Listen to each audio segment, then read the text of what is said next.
Hello, friends. Welcome to a journey where we bring you the wisdom of books in a simple and engaging way. Today, we bring you the story of a book that has transformed the thinking and lives of millions. Robert Kiyosaki's bestseller, Rich Dad, Poor Dad. This book offers you a deep understanding of money, financial education, and the mindset of becoming wealthy. It tells the stories of two dads, a rich dad and a poor dad, and how their thoughts and decisions impact their financial status. This is the main message of the book. In this video, we will explain the 6 most important lessons, essential principles, and inspiring stories from Rich Dad, Poor Dad in simple terms. If you want to improve your financial life, this video will serve as a guide. You will learn how money can work for you, the difference between assets and liabilities, why financial education is more important than your school curriculum, and how wealthy people become rich through their mindset. If you enjoyed this video, please like and share it, and don't forget to subscribe. Our goal is to provide you with knowledge that can give your life a new direction. Let's begin this amazing journey without delay and discover what Robert Kiyosaki's great book has taught us. So, the author of this book, Robert Kiyosaki, had 2 fathers. One father was highly educated with a PhD, but he remained poor his entire life and died poor.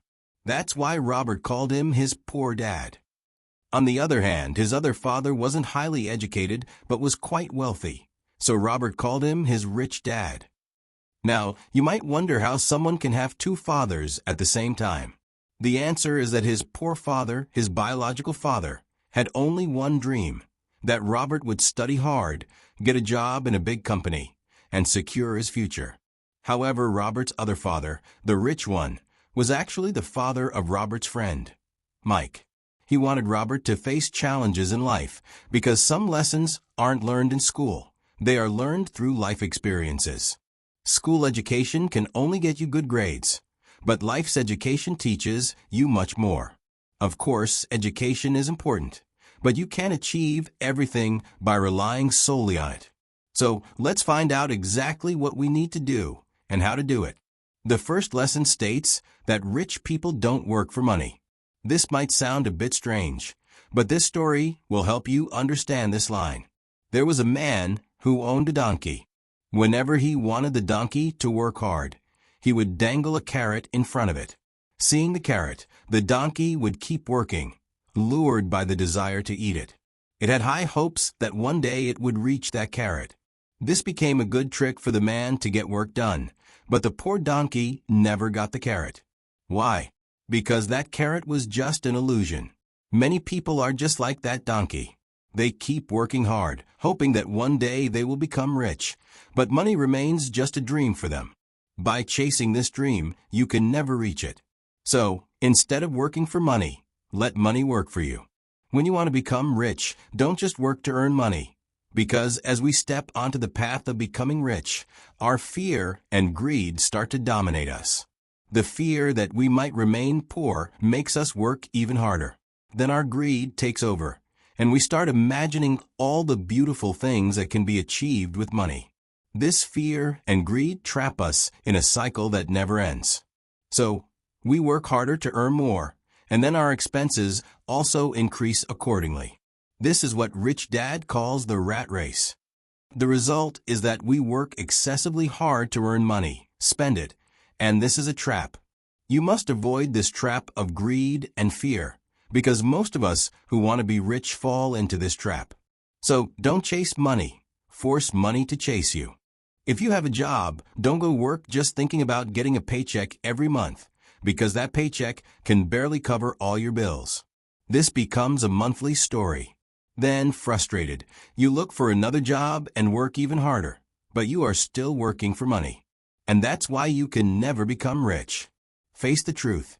Your accountability is to yourself, not to others. So, ask yourself all your questions, because only you have the answers.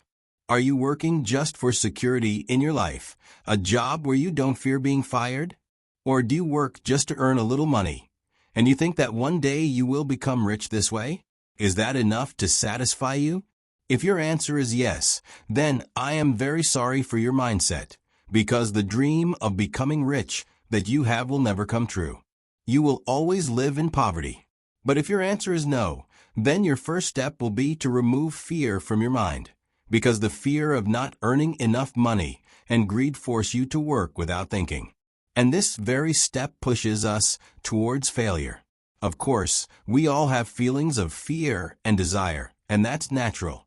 But don't let them dominate you so much that we make wrong decisions under their influence. It's better to think thoroughly before doing anything. Always work with your mind, not just your heart. Every morning, ask yourself if you are doing as much as you should be doing. Are you utilizing your full potential? Stop thinking like ordinary people who work only for money. Stop thinking that your boss pays less and you should get more, or that you can earn more than this. Remember one thing, you are responsible for your problems, no one else. If your boss is not increasing your salary, don't blame him. When you take responsibility for your own problems, only you can find a solution. And this was the first lesson and the first principle that Rich Dad taught Robert. Part of this lesson was that Rich Dad made him work at a convenience store. He didn't get paid for this work, he just kept working. The benefit of this was that he worked wholeheartedly, and during this time, many new ideas came to his mind. He got many ideas on how to make money work for him. He saw that the store clerk would tear the front page of comic books in half. She would keep one half and throw the other half away. Late in the evening, a distributor would come to the store.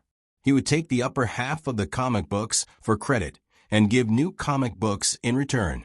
So, one day, they asked the distributor if they could take the old comic books. He agreed on the condition that they would not sell those comics.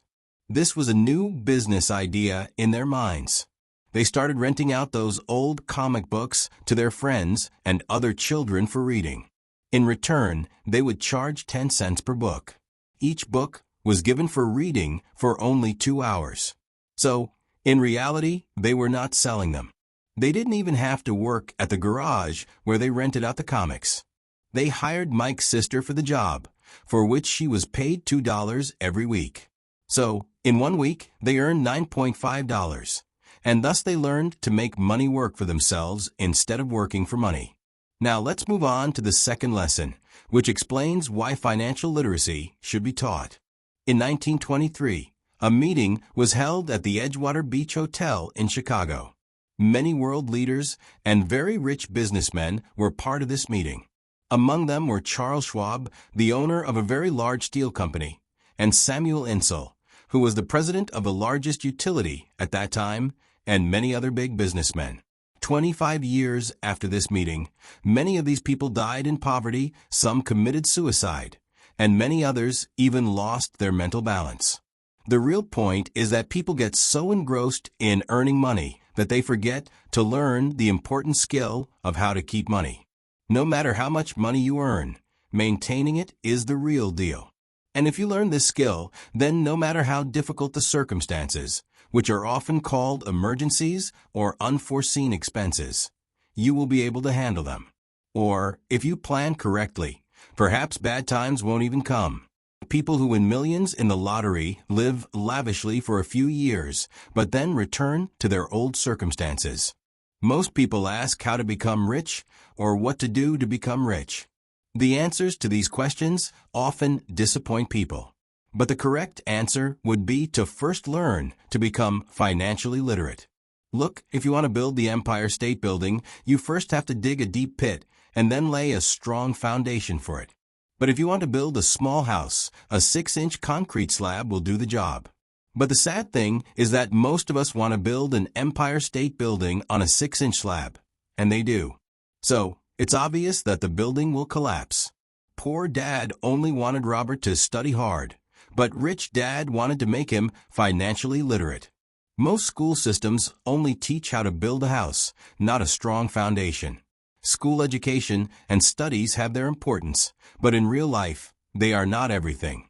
And with this, let's move on to the third lesson, which says to understand the difference between liabilities and assets and always buy assets. This sounds very simple, doesn't it? But this is the one rule that will help you become rich. Often, poor and middle-class people mistake liabilities for assets, meaning they consider their responsibilities as their property. But the rich know what assets truly are, and they buy only those. Rich Dad believed in the KISS principle, which means keep it simple, stupid. He taught the author and his friend Mike this simple thing, which helped them lay such a strong foundation. The simple point is to understand the difference between liabilities and assets, and by assets. But if it's that simple, then everyone would be rich, right? But here, the situation is the opposite. It's actually so simple that no one even thinks about it.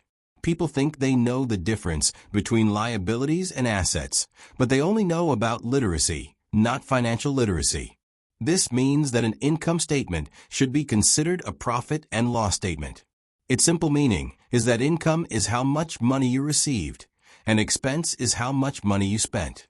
A balance sheet shows the balance between assets and liabilities. Many educated accountants also don't know how a balance sheet and an income statement are connected. And if we want to understand this, assets are things that work to earn money for you. Suppose you buy a house and rent it out. You can use that rent to repay the loan you took to buy the house. Now, the house is yours, and so is the rent you receive from it. Conversely, liabilities make you spend money from your pocket, such as buying a house and living in it, which won't earn you any rent. So now you must have understood that if you want to be rich, buy assets, and if you want to remain poor, buy liabilities. Rich people have more money because they believe in the KISS, keep it simple, stupid principle. On the other hand, poor people don't understand this principle properly. That's why it's emphasized that you should not just be literate, but financially literate. Numbers alone don't mean anything. It makes a difference when you write your own story. It has been observed in most families that the hardworking person has more money. But what's the use when all the money is spent on liabilities? So let's understand how a middle-class person spends their money. And if this remains their way, they will remain middle-class their entire lives, or perhaps even go lower.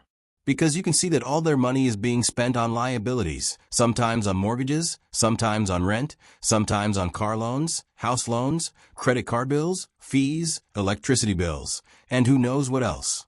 All their earnings are spent on these.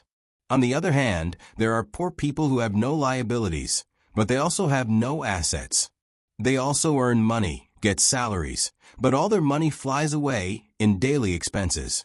Suppose a poor person earns $1,000 and out of that, $1,000.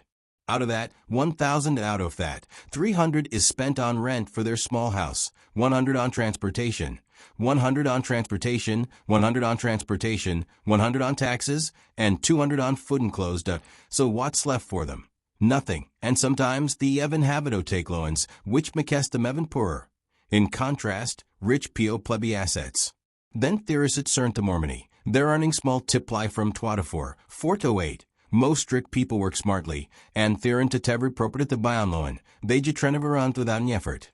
Wickelsa helps them repay their loans, that let's understand this look at this.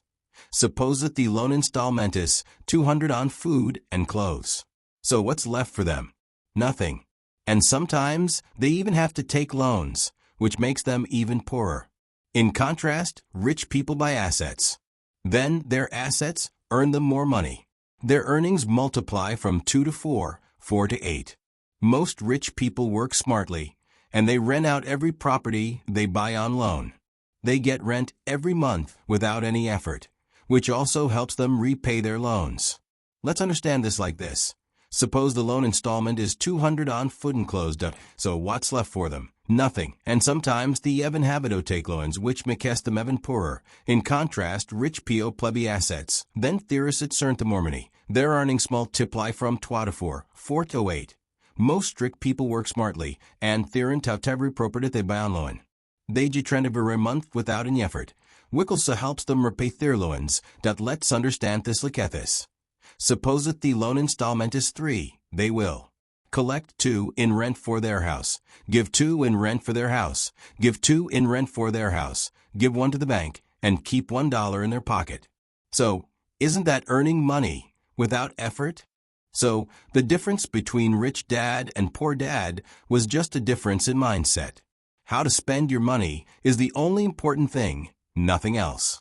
In 1967, if children were asked what they wanted to become when they grew up, everyone would say they would get good grades and become doctors or engineers. Everyone thought that by getting good grades, they would earn a lot of money. However, many of those children have become doctors today, yet many of them still struggle financially because they always thought that earning more money would solve all their problems. But in today's era, that's not the case. Today, many children want to become famous athletes or CEOs or movie stars or rock stars because they know that they cannot achieve career success by relying solely on good education and good grades. Nowadays, financial nightmares have become very common. Often newly married couples think that their salary will now double because both are earning. Living in a small house, they now dream of a bigger house. That's why they start saving money. Because of this, all their attention is focused on building their career. As their income increases, naturally, their expenses also increase. So, the issue is that when you earn money without being financially literate or spend it without thinking, what happens is that you end up spending even more than before. This is a cycle that keeps going on. The new couple has now earned enough money to buy a big house. They will think that they have become a little richer. But the reality is that with a big house, they have also bought new liabilities. Their cash flow has now increased due to property tax expenses. Now they also need a new car, new furniture, everything new. Their liabilities keep increasing. And usually, with income, expenses also increase. Then one day, this truth is suddenly revealed. But by then, we are badly stuck in this rat race. Then such people come to the author and ask how to become rich. Now this question itself is the root of the problem, because everyone thinks that money is the cure for everything. Believing this is a big mistake. Their problem is not that they are not earning enough money, but how to handle what they have. There's a saying that applies here. When you find yourself in a deep hole, stop digging. Most people are afraid of public speaking. Psychiatrists believe that people are afraid because they fear rejection and fear being different from others. What will people think about us, or will they laugh at us? Just thinking this, most people avoid public speaking. They prefer to do what everyone else is doing. Such people are content with becoming part of the crowd. Your house is your biggest asset. Take a loan. Oh, you got a promotion now. Your salary has increased. So buy a new house. We keep hearing all these things from people. And then we also start walking on the same path, because what everyone is doing must be right? Surely, so many people together cannot be wrong, we think. But no, that's not true at all. Rich Dad said that the Japanese knew the power of three things: the sword, precious jewels, and the mirror. The sword symbolizes the power of arms. Precious jewels represent the power of wealth. And the mirror represents the power of self-knowledge. Most people only focus on the sword and jewels, meaning they only focus on earning money and accumulating wealth. But they forget the mirror, which represents self-knowledge and understanding. Without self-knowledge, you can never truly be rich. You might have a lot of money, but you will still be poor inside. The illusion of the race. So, dear listeners, let's now begin the next story about overthinking. The entire human race is caught in a race, a rat race. Everyone is running, but no one knows where they are going. They are just running because everyone else is running. They are chasing money, success, and happiness, but they don't know what true happiness is. They are just following the crowd, hoping that one day they will reach their destination. But the truth is, there is no destination. Life is a journey, not a destination. And if you keep running without knowing where you are going, you will never find peace. This story teaches us that true solitude isn't about being physically alone. It's about finding peace within ourselves regardless of our circumstances. The wise guru's teaching method shows us that we all carry an inner crowd of thoughts, memories, and emotions that prevent us from experiencing true peace. Through meditation and self-awareness, we can learn to let go of this mental chatter and discover the profound joy that comes from genuine solitude. Remember, you are never truly alone when you are at peace with yourself.